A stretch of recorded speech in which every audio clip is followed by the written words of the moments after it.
Spirit of Marilyn calling me, audibly, bawling. She said that she would never leave, continue to torture me, telling me to come with her, underneath my comforter. And she brought a gun with her, pills and some rum with her, took me on the balcony. Hello everyone, my name is Hannah and my name is Sunny. We're back to another episode of Good Time. So this week's episode is about ordinary life, extraordinary love. Yay! We are really fortunate that we meet these three amazing speakers who are very hardworking and very enthusiastic and passionate.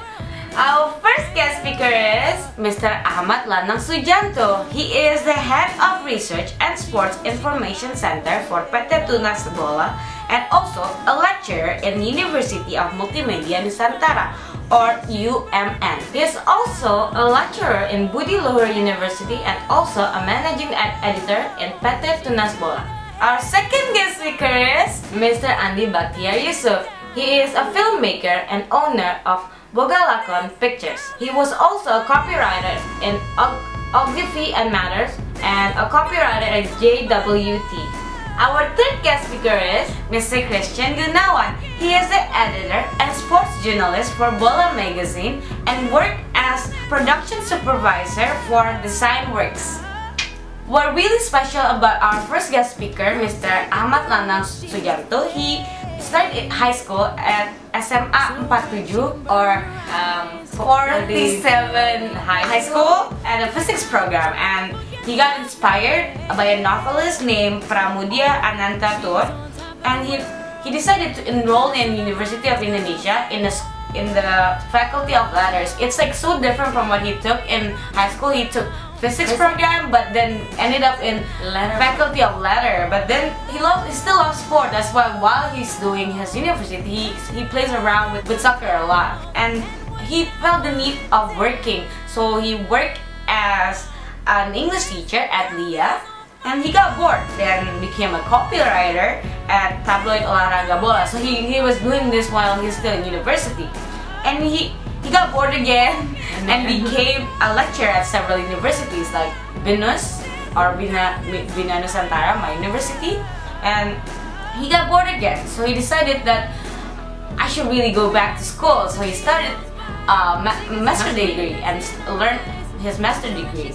And after he learned for master's degree, he felt like he felt really smart. He got smarter, and then he became an editor in 442 Indonesia and also Inside United. So he became a writer in a lot of different tabloid. He was also the managing editor in 442 Indonesia and Inside United and also Bola Vaganza and also F1 magazine. He has really interesting works, and he met a lot of amazing people and interesting people like Irfan Bahdim or Rio, and also like Peter and another amazing people out there. And by the way, that's actually a name of a football player.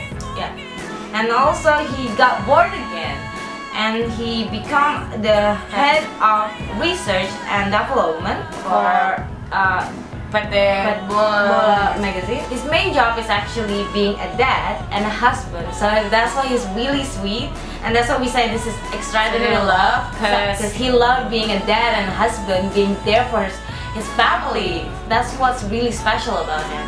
What really inspiring about Mr. Andi Bakhtiar Yusuf is the fact that he wasn't the smartest kid at school, at uni, and he graduated from uni at the age of 23, and he took communication like us. Then he joined a small magazine company, but then he moved to body shop as a copywriter, and then around 26 or 27 years old, he was confused on what he was gonna do in the future, because he doesn't really know what he wanted to do in the future. He was practically confused. Yeah, confused. Like, so he goes with his life not knowing what to do. After that, he decided to quit his job in 2002, and then he went to Korea and made his first documentary film, which is really amazing. And he met this amazing people too, like Christopher Doyle. On that moment, he knew what he wanted. He wanted to become a filmmaker and a director. And then he made his second, third, fourth documentary, and his fifth film called Romeo and Juliet. He shot that movie for 28 days in Bandung, Jakarta, Surabaya, and then, you know what? He moved to Berlin. Yeah. He traveled a lot. Man, I wish I could travel a lot. I'm really jealous of him. And then he won several awards for in Hong Kong for his work because he's really amazing. And then he worked with big names. Hari Ini Pasti Menang, which is his 6th film. So basically, if you translate it in English, it's today.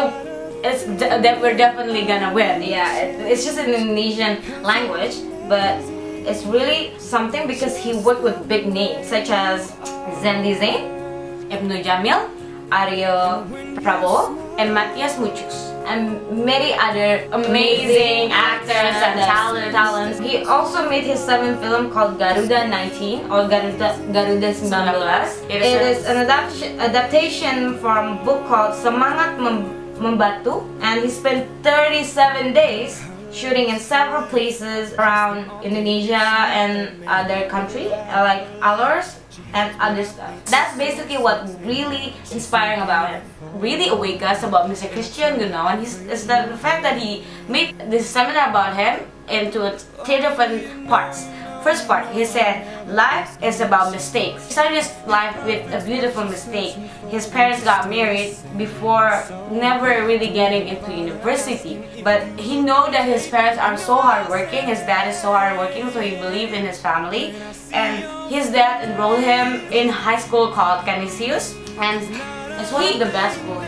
Yeah, but also he wasn't really the smart kid either, but he had an average GPA, so he was still passing.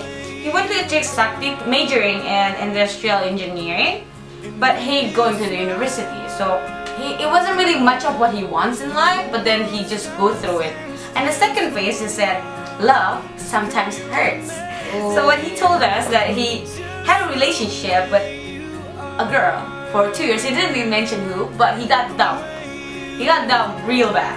So that, yeah, really. But so he lost his confidence, and he was feeling that he was at his lowest point of life, and he abandoned his school, like practically not touching anything, not caring about anything about his school. Just like this is the state where you call it in English galau.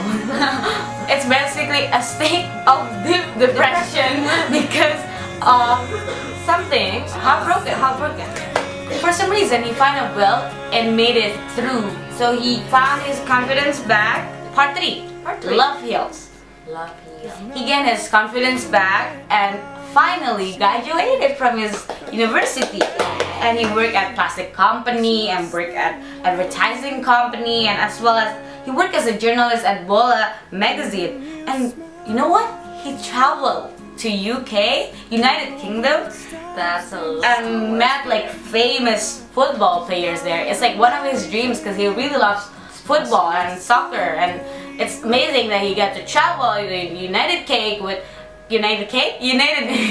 Kingdom doing what he loves. So that's really good for him. And he found himself facing another mistakes, meaning that he got married and had a son, but then I don't see that as a mistake. I see that as a gift in life. It's just a life lesson that everyone started their life differently, started their marriage life differently. So I think it's amazing that he was able to cope up with it and able to make a beautiful family and really responsible for it. I can see that he really loves his family. Because he saw pictures of his family, his wife. His actual main job is being a dad and husband too. He loves his family, and I can see that he's full of responsibility and always taking everything to his account. So he is very considerate, and he also mentioned that love will prevail. So he realized that money isn't everything. Maybe money talks, but then it doesn't really fulfill your heart desire. So I think he realized that love also a big part of his life. So I think that's probably it from us guys this week. Don't forget to like and comment and share and subscribe to our channel, and we'll see you guys next week. Bye bye. Turn away 'cause I need you more.